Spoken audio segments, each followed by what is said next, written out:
Welcome, everyone, and good evening. My name is Susan Gedham, and I am the Customer Care Manager here at TARTA.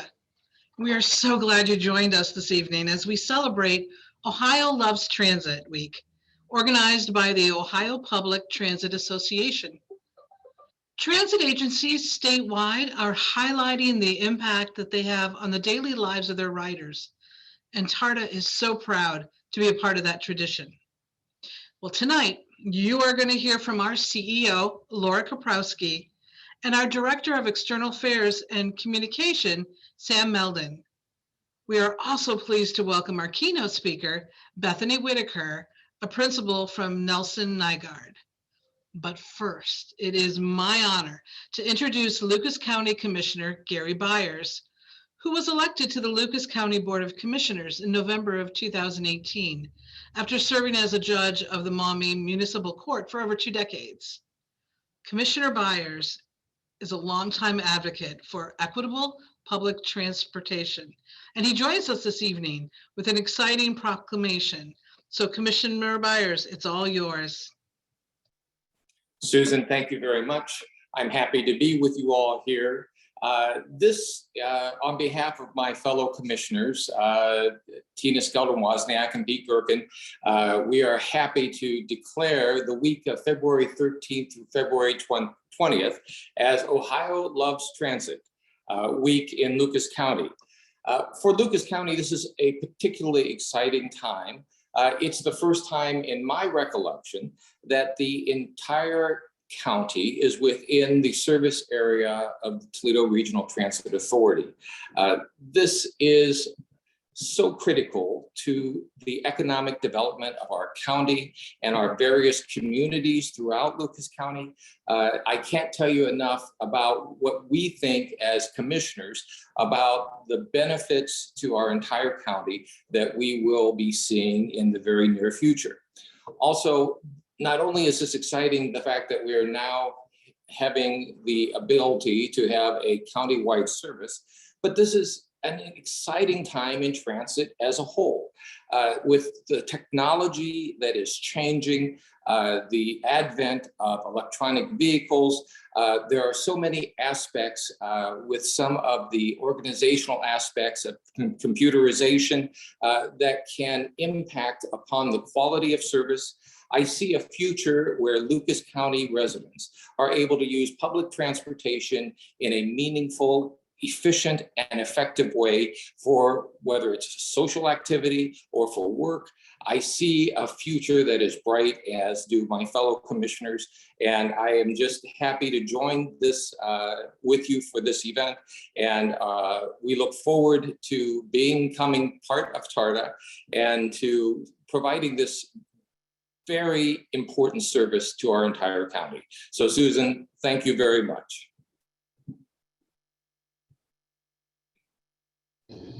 Commissioner Byers, on behalf of the TARTA Board of Trustees and all of Team TARTA Associates, I would like to thank you and your colleagues, Commissioners Pete Gerken and Commissioner Tina Skeldon-Wozniak, for the significant recognition of Ohio Loves Transit Week, public transit supporting TARTA as a whole. We know that you get it. You understand that public transit is much more than just moving people from point A to point B. That's important, but there is also so much about being able to provide people access, which expanding our service throughout Lucas County will do. We'll be able to get more people to more jobs, to the doctor's appointments they need, to the shopping, and just really all that life has to offer here in Lucas County.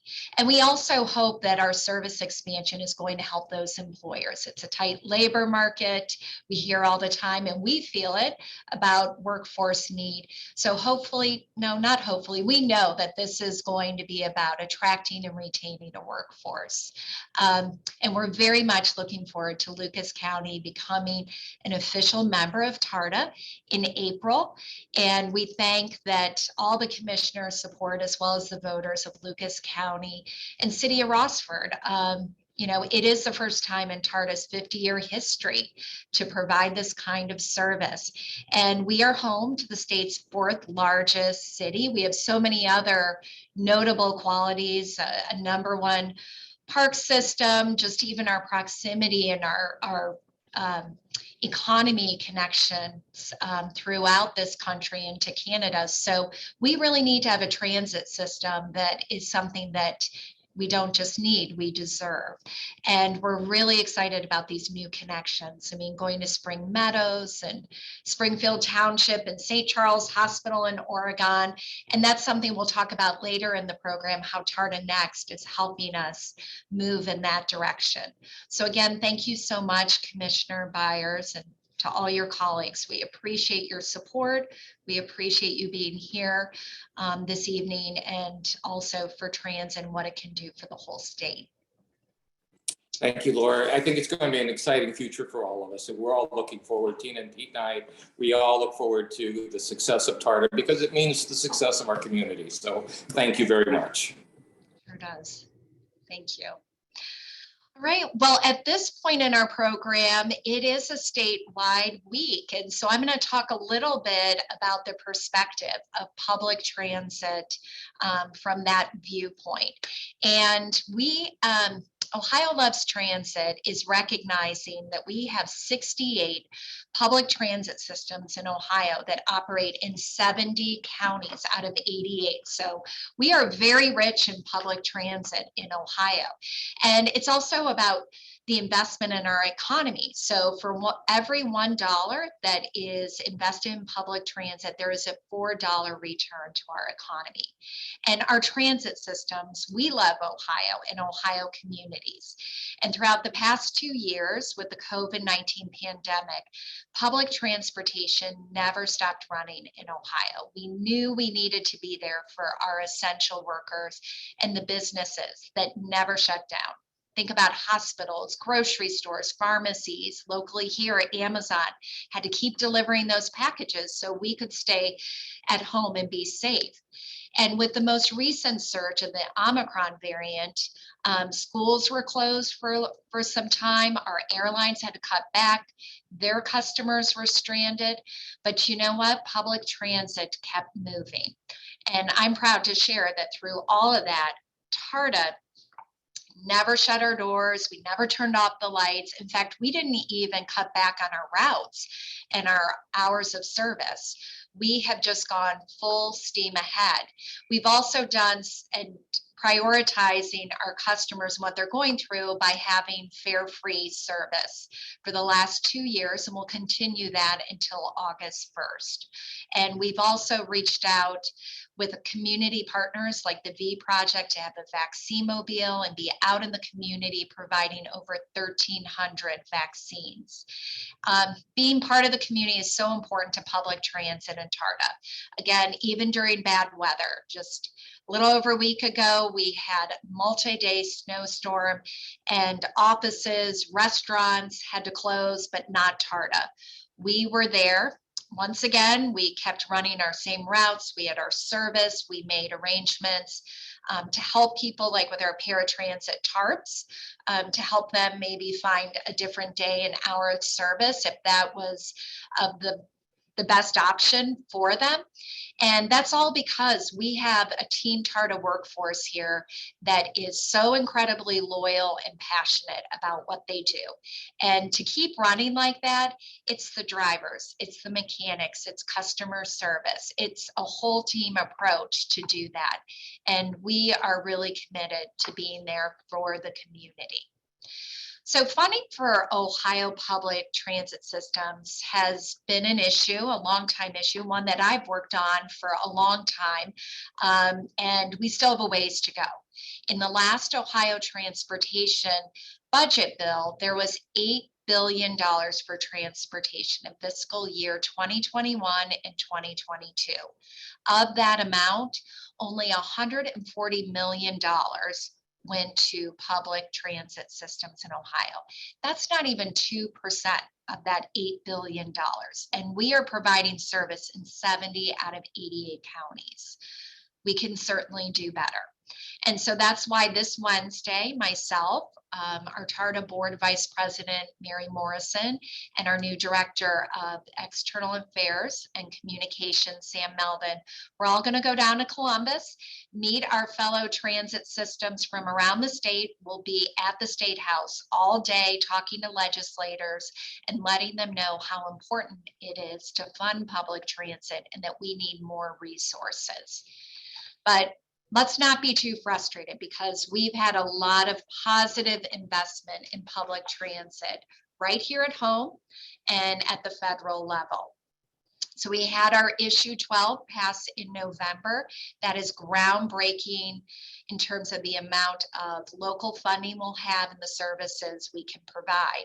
And that local funding is going to really help us also match it at a federal level. You may have heard at the end of last year, there was the bipartisan infrastructure bill was passed by Congress and signed into law by our president. And now we will have an increase in federal funding coming directly to TARTA. And there's also going to be historic levels of transit funding in competitive grants. And we plan to go after everything we can and bring it back from DC here to Lucas County. So you heard already the excitement. You're going to learn more about the bold transformation that's underway at TARTA and how we plan to make that happen. I am feeling very excited and confident about our bright future. So I'd now like to introduce TARTA's new Director of External Affairs and Communications, Sam Melden. In his new role, Sam is helping to lead one of our top priorities, TARTA Next, in terms of raising awareness, engaging the community. And so it's just really makes a lot of sense to have Sam introduce that topic and our keynote speaker, Bethany Whitaker. So I'll turn it over to Sam. Thank you so much, Laura, and to everyone tuning in, whether you are with us live or have found your way back to this Ohio Loves Transit webinar. We're glad to have you. Thanks for being here. I'm so glad to serve as the new Director of External Affairs and Communications. And after everything Laura shared, it really is such an exciting time to be in transit. And it's certainly an exciting time to be a part of Team TARTA. And you may know that there are several other new members of Team TARTA as well. In fact, as TARTA's leadership team has been reconstructed over the past few years, did you know that this new leadership team brings nearly 170 years of transit industry experience to Toledo? That's collective, that's not just one person. And that experience comes from more than 38 different markets. This gives our organization a tremendous well of knowledge to draw from as we try to build a mobility system this area needs and deserves. And part of building that transit system means we need to listen and be responsive to our customers and other key stakeholders in the community. As Laura mentioned, TARTA Next has been underway, but did you know that part of the TARTA Next redesign was a public engagement process that began late last year to find out where customers were going, how they got there, and what they wanted from TARTA. This engagement work so far, as it is ongoing, included 5 pop-up events, 2 community meetings, and roughly 400 online comments. And while there's more engagement to come, we have learned so much in these sessions. We're also reminded, and it cannot be forgotten, the core truths of our work. Did you know that close to 40% of the people riding TARTA are on their way to or from work? That's why we're proud to provide the area's employers with access to Lucas County and Rossford's workforce, and to ensure that job opportunities in the area are available to everyone, not just those who live in certain areas or those with reliable access to a vehicle. Laura mentioned in her remarks the economic return we see in transit, and the fact is that studies show that every dollar invested in public transit produces $4 of return. So did you know, when thinking about TARTA, that operations at TARTA alone support 411 jobs and generate around 50.6 million in total economic output. And as soon as March 27th, we will introduce Sunday service, just in time for all the various spring holidays we enjoy, more trips to work, to shop, to see family, or enjoy anything our region has to offer. Also, it's really important to note that we've been in this community doing this vital work for a long time. Did you know TARTA just celebrated its 50th anniversary? And while TARTA has been empowering people to make connections for 50 years, we still innovate and respond to urgent community needs. Did you know that TARTA was one of the first transit agencies in the nation to go fare-free during the coronavirus pandemic? And to help customers, as Laura mentioned, reach essential jobs and continue to recover from the economic effects of the coronavirus, rides on TARTA vehicles will remain fare-free through August 1st. Speaking of the pandemic, as Laura mentioned, the success of partnering with the V Project, it's important to think about the other aspects of going through COVID-19. Certainly the challenges of COVID were well documented, but we also know that one of the most difficult aspects of the pandemic was that it more acutely identified and even intensified issues that face so many on a day-to-day basis. So did you know that our Hub of Hope program welcomes community organizations to TARTA's downtown transit hub to connect customers to vital services? Through this new program, customers are put in touch with meals, social services, reading resources, and other offerings provided by these wonderful community partners. So as you can see, and as I'm learning, there is so much going on at TARTA. And as we continue with our Ohio Loves Transit Community Forum, I am pleased to introduce our keynote speaker who will help us learn more about our TARTA Next project and, in a way, look forward to the next 50 years. Bethany Whitaker is a nationally recognized transit expert and is a principal with Nelson Nygaard, based out of the Boston office. She has nearly 30 years of experience in the transit industry in a variety of positions, including staff, consultant, and board member. Bethany has personal and transit ties to Ohio, as her daughter is currently attending college in Knox County, which has brought her to Central Ohio for soccer games and weekend visits. She is the project manager for Ohio's statewide transit needs study and is currently working on TARTA Next in Toledo, helping TARTA's system design. So welcome, Bethany. Thanks, Sam. So good evening, everybody. Happy Valentine's Day. Thanks for having me. As Sam mentioned, my name is Bethany Whitaker. I work for a company called Nelson Nygaard.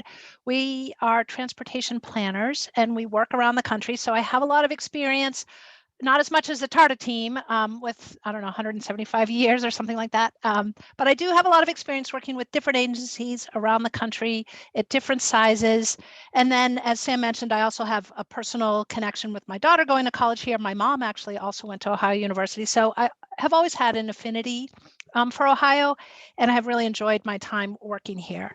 So as I started to think about this, tonight's event and transit service generally, one of the things that I just wanted to start off with is talking about, Laura mentioned this and Sam mentioned this, how important transit is. It's really a part of almost everything that's complicating and vexing society today. Things like access to education, employment, housing, poverty, climate change, public health, race relations, just everything. Of course, transit's not part of the solution.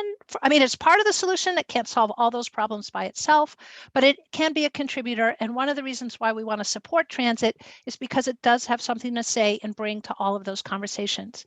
So before, I'm going to talk a little bit about Transit Next and a little history, even before COVID, what was happening in the transit industry, how transit agencies learned to be nimble and responsive, and then how we're taking that momentum and energy and using it for TARTA Next to chart a course for TARTA's future.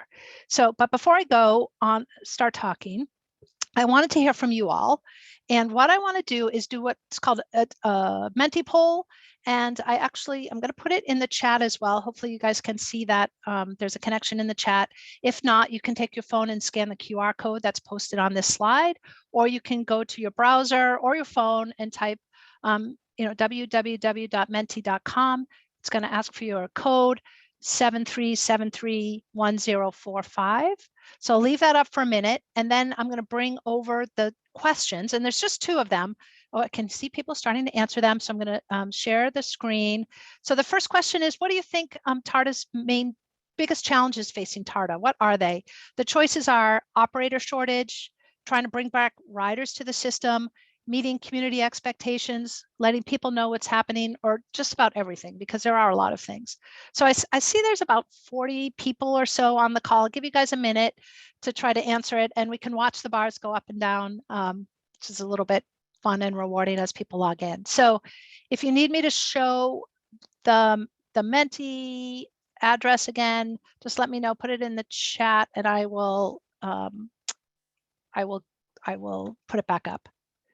It does look like 20 or so people. And it is interesting. I think it sounds like right now, with about maybe 2/3 of the people responding, it looks like meeting community expectations, and just the sort of the sense that there's a lot of challenges facing TARTA right now. Like, we're all facing a lot of challenges. All right. And then, so with that, it seems like a couple more people are voting. I'll give you another second, just in case. All right, I'm going to move to the next question, if everybody seems ready for that. And that is, what are the biggest opportunities? So what are the things that are kind of filling the sails of TARTA and giving us a lot of optimism for the future and where we're going to go? So community support, partnerships, funding from the federal government that Laura just mentioned, technology, or you're not sure. And you can pick 2 things. I thought, because it's the opportunities, I'll give you a chance to pick 2. So go ahead, take a minute and vote.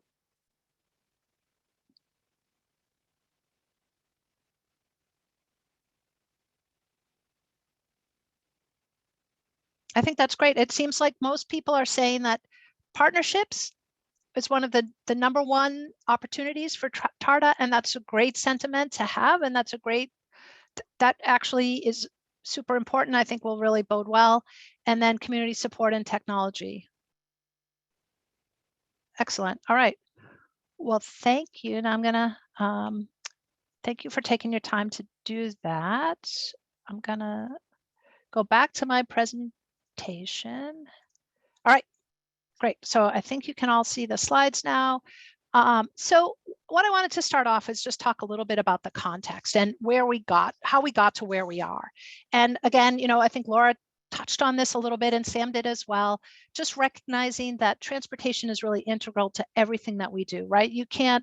It's about the economics, or the local economy, the regional economy, the national economy. It's about getting access to education and healthcare, going shopping.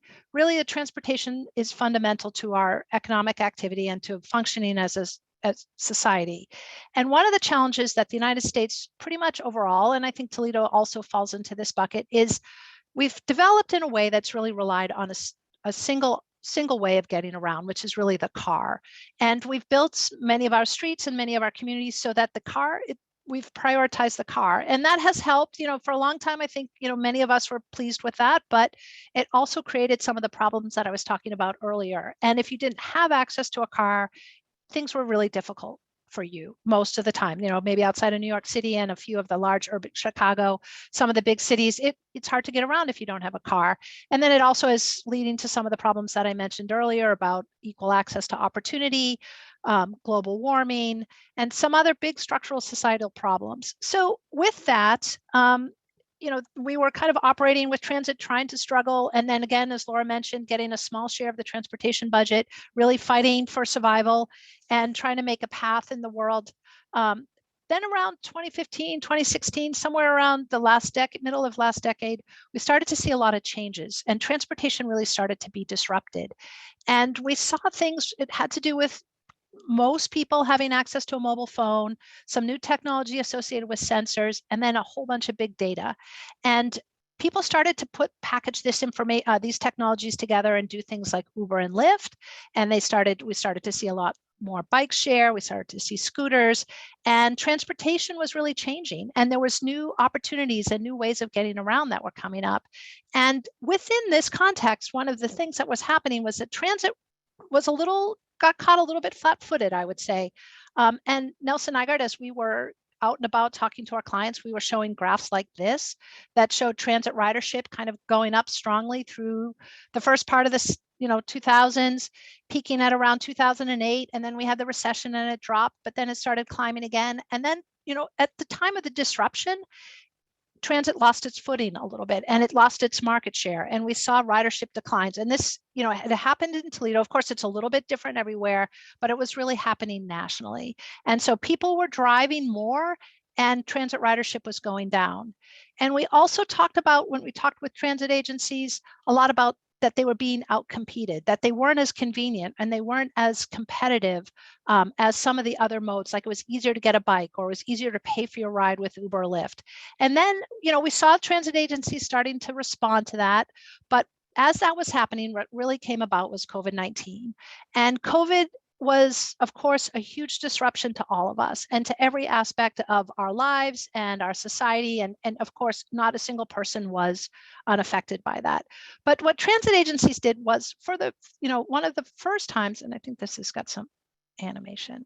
And again, Laura was talking a little bit about this. Transit agencies proved to be really nimble and responsive, and they did all kinds of things to make their service continue to be relevant and really to support society in a way that was really essential, right? It got people, to those essential workers, to the grocery stores, to the hospitals, to every place that was keeping their doors open. They made themselves reliable. In Toledo, as Laura mentioned, they offered fare free, and they just were really adaptive and responsive and tried to meet the challenge where it was and to continue to stay relevant and important in their communities. And so it's with this sentiment, those lessons and those skills that were gained over the past few years of really being nimble and adaptive and flexible and meeting people and making sure that we did what we needed to do to help communities, is how we are sort of taking this next step with TARTA Next and planning for the future and preparing for life after COVID, or with COVID as it might be. And some of the things that we've been talking about as in conjunction with the TARTA Next project is focusing on fundamentals. So making sure that we're doing the basic things right, but also being bold and being innovative and bringing some new ideas and new technologies and new services to all of Lucas County. And so I'm going to walk through a handful of things that we've been talking about as part of TARTA Next, and that will be some of the fundamentals that we're going to be bringing to our updated service plan. So the first thing is to be simple, right? I think there's that expression that says it's being simple is never easy, or being simple is never simple, but it is really important to be simple, especially because our lives are so complicated and we just want everything to work and to be easy to understand, easy to use. And part of that is designing transit services that are really simple. They operate on the same street when they head out of town and when they come back into town, that they're relatively short, that they operate with repeating patterns. All of these things will help make transit service simple and easy to use and make it easy, especially for people who only use it for a handful of trips. So this is definitely one of the pieces of TARTA Next. Another thing that's really important is to be reliable. So of course, if you're a transportation company and you can only be one thing, you want that thing to be reliable. I think we all know that when we ride the bus or when we get in our car or we get on a train or whatever, if it says it's going to leave at 7, we want it to leave at 7. And if we're going to get there at 8, we want to show up at 8. So it's not always easy for transit agencies to be really reliable. There's traffic congestion varies from day to day or hour to hour. And we also want to be really simple and effective. So balancing those two things is a challenge, but there are a lot of tools in the toolkit to get us there. And so this idea about being reliable and being trustworthy is also fundamental to TARTA Next. So the next thing I want to talk a little bit about was matching service with markets. So Lucas County is giant in terms of geography, right? It heads pretty far west. It includes Toledo, it includes some suburban areas, some really rural areas. And so what we need to do as we start to expand and grow the transit service is make sure that we're providing the right type of service to match the market. So we as transit planners, and we're working with transit staff, and maybe some of you transit nerds out there sort of are familiar with some of this, where you look at how many people are there, how many jobs are there, and we can match service around that. This we've done some mapping with existing services and where some of the demand is in the TARTA region and throughout Lucas County.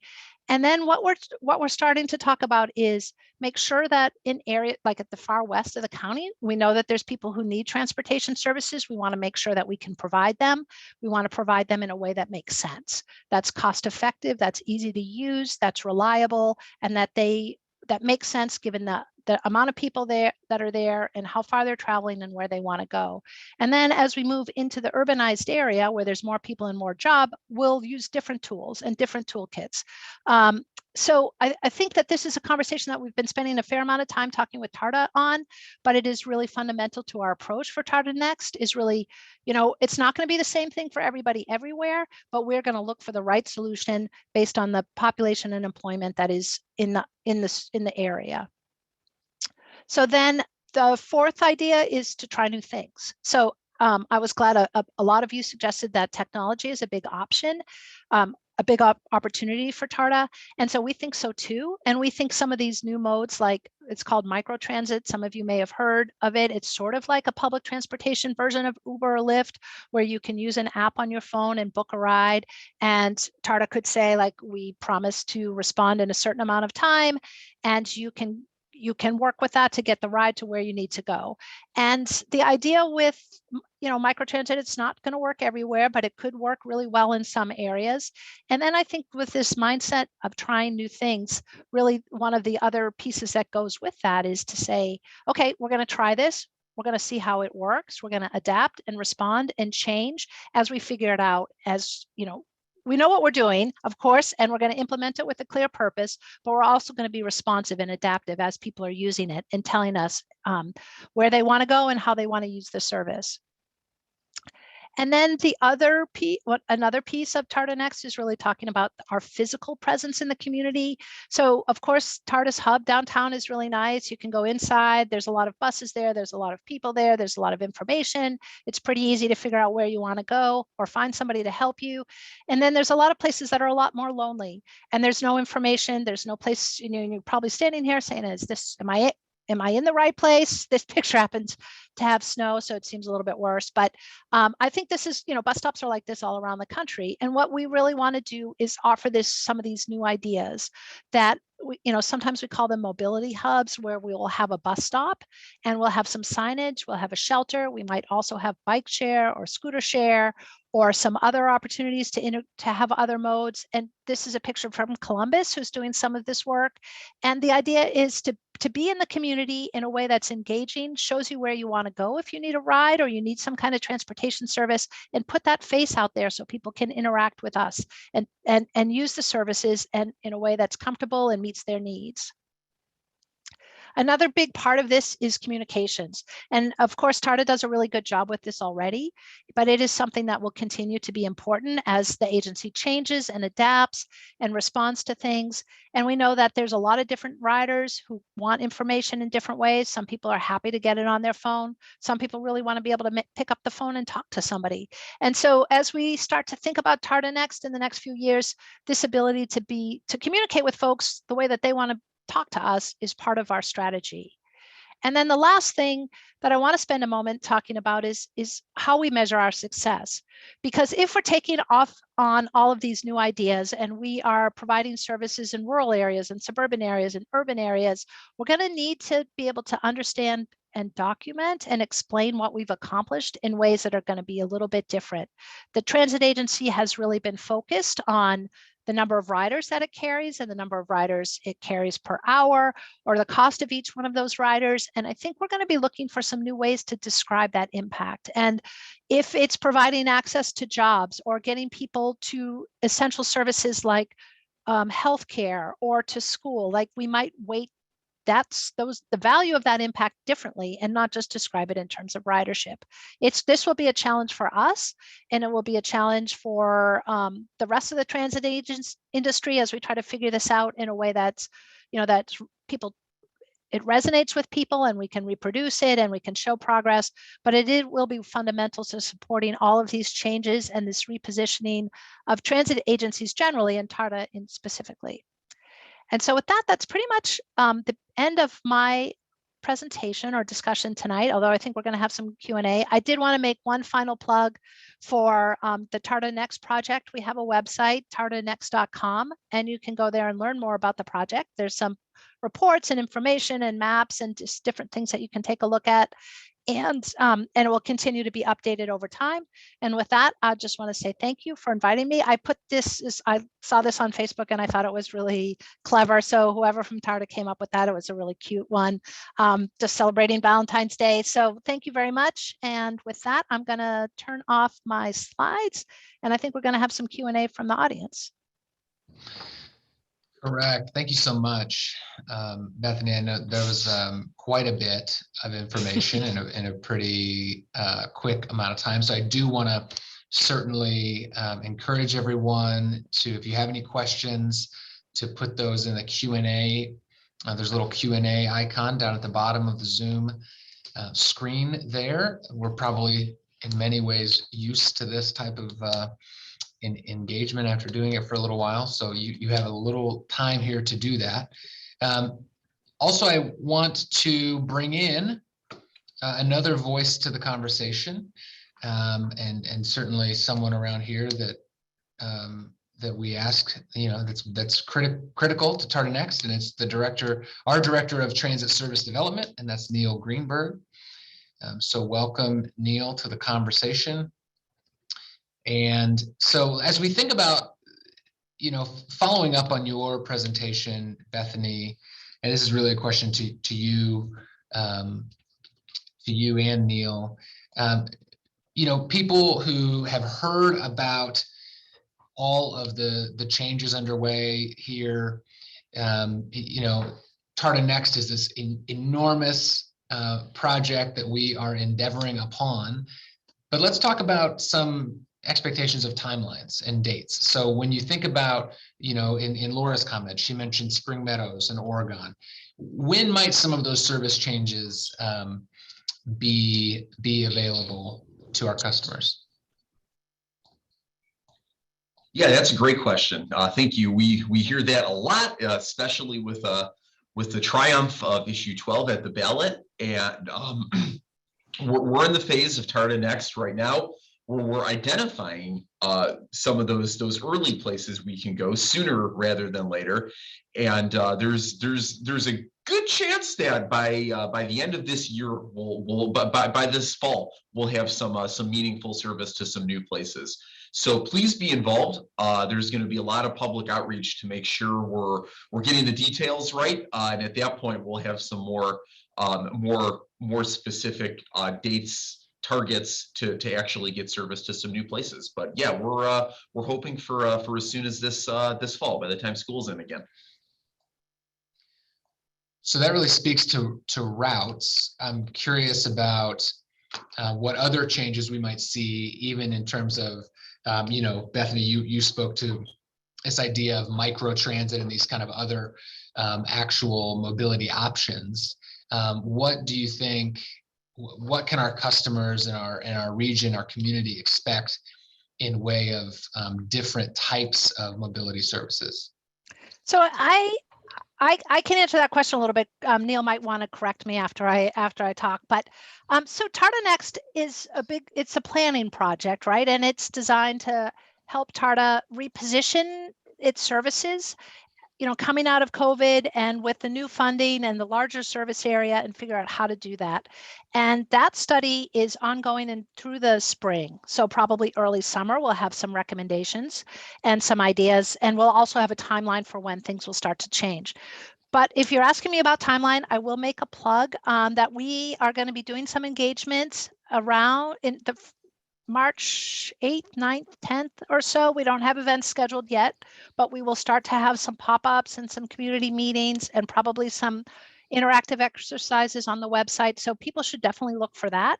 And they can, that will also give them an opportunity to tell us what they think is most important and what they want to see first. Great.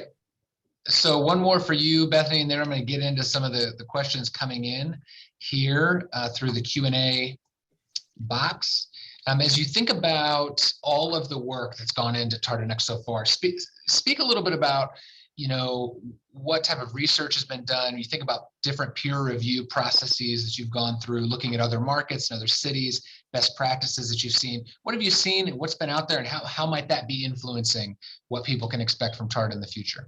So we did a lot of analysis and research as part of the project, including we took a deep dive into what TARTA is doing right now. But as you mentioned, we did what we call a peer review and a best practices review, and we looked at transit agencies both in Ohio, so in particular COTA in Columbus, and then Dayton to see what they're doing. They've been a little bit ahead in some ways, so we wanted to understand what they were doing in terms of how they were positioning their services, operating microtransit. We also looked at Rochester, New York, Grand Rapids in Michigan, and then Chattanooga, Tennessee. They are some of the transit agencies that are similar size, operate in similar type urban areas of similar sizes. Of course, Chattanooga is not quite as cold, but most of them also have that cold weather factor as well. So we wanted to see what they've been doing with microtransit. What sort of apps are they using? How are they serving their suburban areas? Have they done mobility hubs? And we've compiled all of those lessons learned. And we know that, there still remain opportunities, but they've given us some insights into how we might want to implement them in ways that are both easy to understand, effective for riders, but also reasonable in terms of costs and our implementation schedules. I just think that's such an important, you mentioned something so important. Often we think of other cities, and I was traveling and I saw this service or that service, or I saw this option. It's so crucial to as much as we can kind of compare apples to apples, not to, diminish ambition or kind of the vision for our community, but to certainly understand what we're thinking of and comparing ourselves to. With a couple questions are coming in that I think tie in somewhat similarly here, and one is going back to locations. It says, will there be services to places like Walmart and places in Northwood and Oregon? Neil, I feel like that's right up your alley.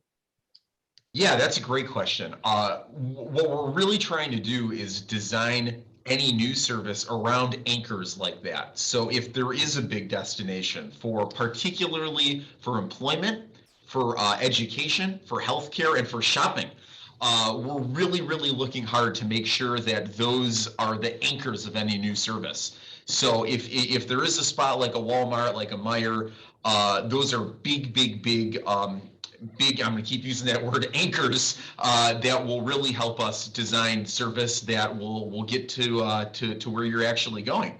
As far as Northwood is not included in our expanded service area. Northwood is in Wood County. That's the name, Northwood, north of Wood County, north part of Wood County, and Rossford is the only little bit of Wood County that we are serving at this point. So Oregon, yes. Northwood, no, at least not yet. But wherever we go, it's less about the jurisdictional boundaries and more about the destinations, the locations. So definitely those shopping, grocery, healthcare, education, recreation sorts of destinations for sure. Thank you for that. I have to say, quick aside, we're all learning things here. Neil, the master of the map, growing up, my home address was in Northwood. I did not know what Northwood was in reference to until just now. So here we are, we're all learning. So going back to the notion of markets and thinking about, services that we're learning from, one question, anonymous, it's not the person's name, I just don't know who it is. Have you thought of more hours like larger cities, slowly growing to maybe 24-hour service? Okay, I would love to start in again, Neil. You can correct me or rein me in as needed. So one of the things that we have seen from COVID is a change in when people want to travel. And so in the, again, sort of pre-COVID, a lot of transit services were really designed around this idea that most people, we tried to pick the trips that were very predictable, right? So we focus on work trips initially, and this idea that people work traditional business hours like 9 to 5 or 8 to 4 or somewhere in that market. And often, although I know TARTA doesn't have additional peak services, but this idea that there were peak periods where we wanted to operate more service. And what we've seen during COVID is that there's more people traveling during the middle of the day. That Saturday service is really important. In fact, TARTA's Saturday service is more productive than its weekday service. And there's some, different reasons for that, but it just goes to show that a lot of jobs are non-traditional now. And a lot of the people working on non-traditional jobs are taking the bus. And so we want to make sure that we respond to that and adjust our services so they match when they're available when people want to go there. 24 hours is probably a stretch, but weekend service, midday service, and a little later in the evening will all be things that we're looking at. Great. Neil, did you want to add anything there? I saw you unmute. Oh, yeah, 24-hour service. It's amazing how few, even larger cities have 24-hour service. Really, nationwide, there's maybe, what would you say, Bethany? Maybe 20 to 30 cities, metropolitan areas that even have 24-hour service. But what we are doing, and we've already started this, I hope you've noticed, is we have been adding more frequent service during evening and night times. So as recently as about a year ago, spring 2021, and yes, it's spring now, I don't care what anyone says, we started running some of the higher ridership routes every 30 minutes until the end of service. So if you look at routes like 19 or 2 or 5 or 31, if you're familiar with the system, right now, as we speak, those routes are running every half hour until 10 p.m. Whereas previously, they went down to hour-and-a-half service at like 6 p.m. So we're already on our way to improving service during these evening times, night times, and that's been pretty successful, and we hope to do more of that. Wonderful. Thank you for that. Quick question about fares and the reintroduction of fares. Any thoughts on how fares will be reintroduced on August 1st, and how might that be different than it was previously handled? I think fares is for you, Neil. Anyone else here from Team TARTA who may want to give kind of a comprehensive answer to that? Oh, the CEO, no less. How about that? Hey, I think just like the new TARTA, I mean, returning fares is really, it's a big deal. And so we are going to want to engage with the community. It's fares isn't just about collecting money. There's a lot of opportunity with it in terms of goals and what we're trying to achieve. Also, what's exciting is that when we do institute fares, we're going to be on this trajectory of introducing it with new technology. And through our system, actually, before we went fare free, was one of the highest utilizing systems of something called Easy Fare, which was a mobile payment app. And over the last 2 years, they've advanced that. We're part of a consortium of Easy Fare users. So now smart cards are becoming available that make it, and if you even want to continue to use the mobile app, eventually what we'll get to is that you could load money to your phone app, your Easy Fare app or smart card, and you don't need to be tied to a credit card. So, being able to serve the unbanked or those that cash is just an easier option is really important to us. So we're going to be trying to achieve a lot of things. But expect to hear, we have to be very out there with the public, showing our plans, getting input. So I think it's going to be a busy spring hearing a lot about TARTA, including our fares. Thanks for that. I'm trying to follow through the various questions that we got. We got one, Neil, this is right up your alley. Along Route 34, around the Detroit, Bern, Glendale portion, there have been several stops that used to have concrete benches, but all have been removed. Were they removed as part of the plan? Or are they going to be replaced? Yeah, when you see a bench out there, with maybe a very small number of exceptions, they're not TARTA benches. Someone else has placed them. So we don't have an active bench program right now. But as Bethany mentioned, as we look to develop better routes, part of that will be developing better amenities, better, more comfortable places to wait for the bus. So we're not sure exactly what that's going to look like yet, but that will be a consideration as we improve the service, improving the whole experience. Great. Here's a question about Call a Ride, and two questions. Mary, in the chat, if I don't hit on your question, I'm gonna try to consolidate it. You let me know. Speaking about Call a Ride, so very complimentary. The service has helped in so many ways. A couple questions. One, will there be any expansion in services relative to Call a Ride? And is it possible to look into Call a Ride being a designated driver during holidays and holiday weekends in their respective areas? So I can start with that, and then again, Neil, feel free to add on or chime in. But so Call and Ride is similar to microtransit in some ways. It's you have to book in advance, and it is what we call a dial a ride, where you call, you reserve the trip, they schedule the trip, and it picks you up at your door and brings you to your destination. It's a very convenient service. Some of the things that we want to look at is expanding that, but also modernizing it and using, again, we will always allow people to make a telephone call if they want to book their ride, but giving people the flexibility to book a ride maybe on a computer or on their mobile phone, and have some of those features that you get with Uber or Lyft, where you can see the car coming to pick you up and you get some updates and more information about it. And we're hoping if we can modernize the service, we can increase the productivity of it and also the usefulness of it, and then maybe expand it. Because we think there are opportunities for that. We just need to, that's what we're planning and talking about and figuring out how best to use those. And then at the same time, take Call and Ride and modernize it a little bit so that it is more effective both for the rider, but also for TARTA. Great. Thank you for that. I'm trying to get through these questions, mindful of the fact that we have about 8 minutes left.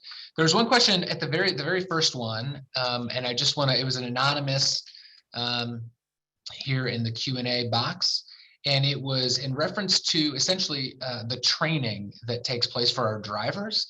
Certainly, I'm willing, if the person who sent this anonymously wants to, so they can send me a personal email, smelden@tarta.com. I can try to help follow up and get more information. But Neil, could you speak quickly to the frequency of training that our drivers experience? This person referenced an issue of being told to go to the back of the bus. They use a walker. And so it seemed like an issue potentially with the driver, but the question was about training.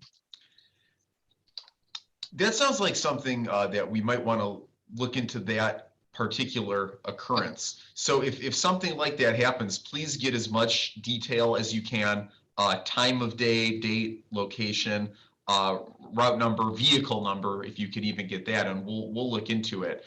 Drivers are trained, accessibility on being sensitive to different people's mobility needs. That's a big part of our operator training, and they take it pretty seriously. But if there was something that happened like that, we might want to look into it and see what happened, because we train. Yeah, that's all part of the training.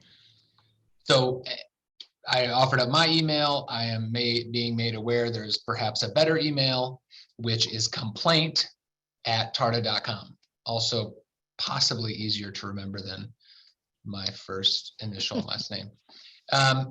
So let's talk about transfers. So do you foresee more opportunities for mid-route transfers as there are more expanded routes that may intersect?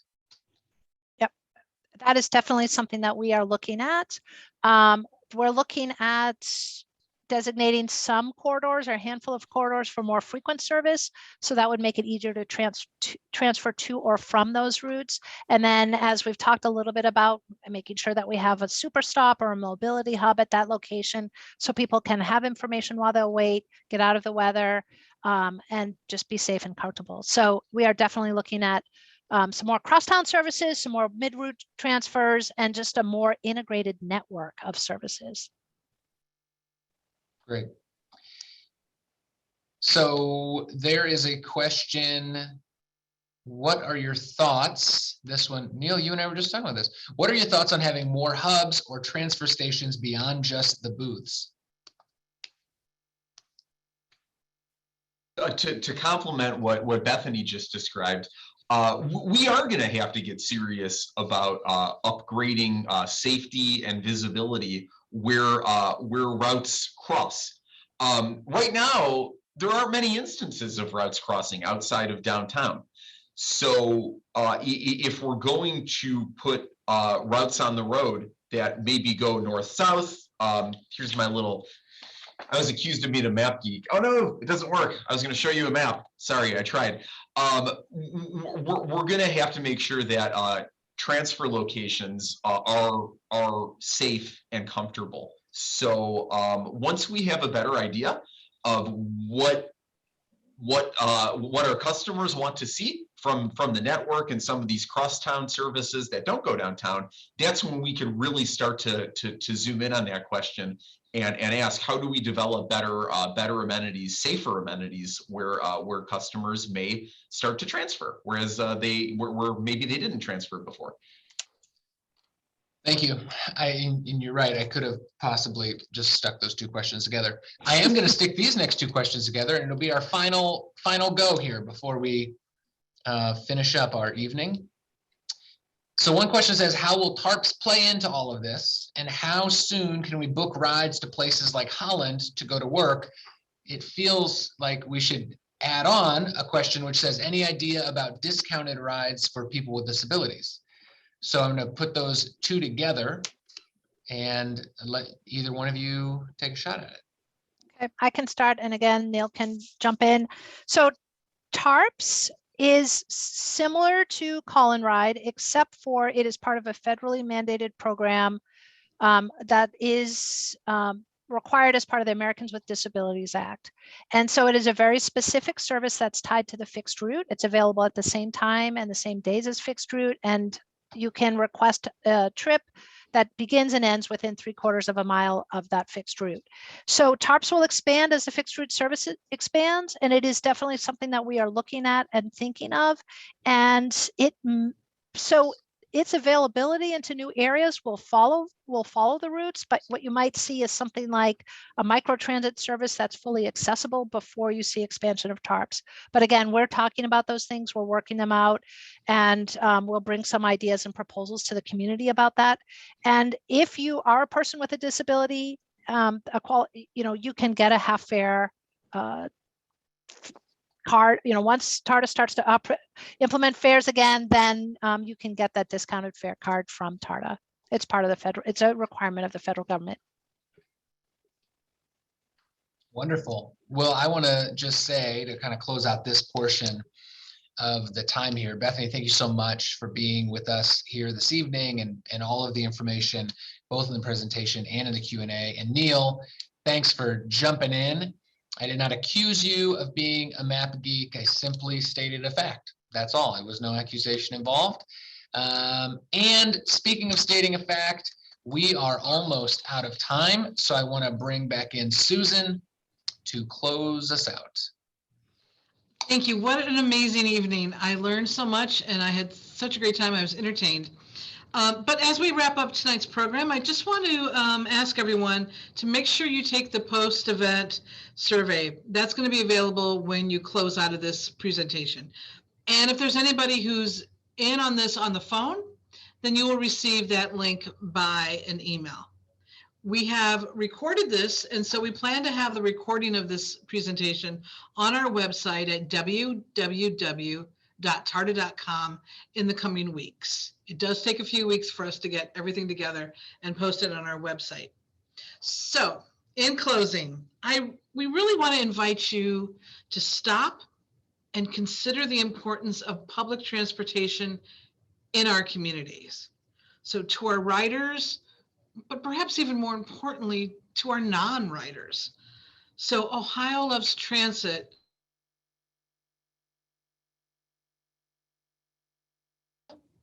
to local businesses, to local politicians, and to public officials, and to you. So just think about, what is your transit story? Transit is essential. Transit employees move people. And to paraphrase TARTA's own mission statement, it empowers people to make connections. And that's the important thing. So thank you once again. We enjoyed having this evening and having you here to listen to this. So have a great night. Stay safe.